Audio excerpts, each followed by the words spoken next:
നാളെ പടച്ച റബ്ബിന്റെ പരലോകത്ത് ഏറ്റവും കൂടുതൽ പ്രതിഫലം കിട്ടുന്ന കാര്യമേതാ? അള്ളാഹു നമുക്ക് പഠിക്കാൻ ഭാഗ്യം നൽകുമാറാകട്ടെ.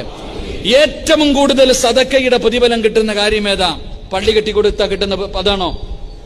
പറ സഹോദരങ്ങളെ, ഏറ്റവും കൂടുതൽ സദക്കയുടെ പ്രതിഫലം കിട്ടുന്ന കാര്യമേതാ? പള്ളി കെട്ടിക്കൊടുക്കലാണോ? പറ, പള്ളി കെട്ടിക്കൊടുക്കലാണോ? ആണോ? യതീമായ മക്കൾക്ക് ഭക്ഷണം കൊടുക്കലാണോ? നിങ്ങൾ പറ, അതാണോ?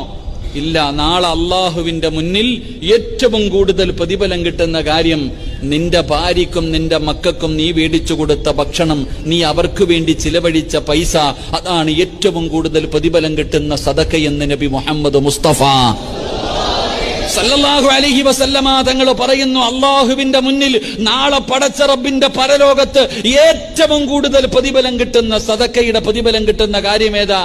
നീ നിന്റെ ഭാര്യക്കും നിന്റെ മക്കൾക്കും ഒരു ചുരിദാർ വാങ്ങിക്കൊടുത്ത, ഒരു സാരി വാങ്ങിക്കൊടുത്ത, ഒരു പർദ്ദ വാങ്ങിക്കൊടുത്ത, ഒരു കിലോ അരി വാങ്ങിക്കൊടുത്ത, അല്പം മാർക്കറ്റിൽ പോയി മീൻ വാങ്ങിക്കൊടുത്ത, ഈ വാങ്ങിക്കൊടുത്തത് അള്ളാന്റെ മുന്നിലെ ഏറ്റവും വലിയ സദഖയുടെ പ്രതിഫലം കിട്ടുന്ന കാര്യമാണെന്ന് നബി മുഹമ്മദ് മുസ്തഫ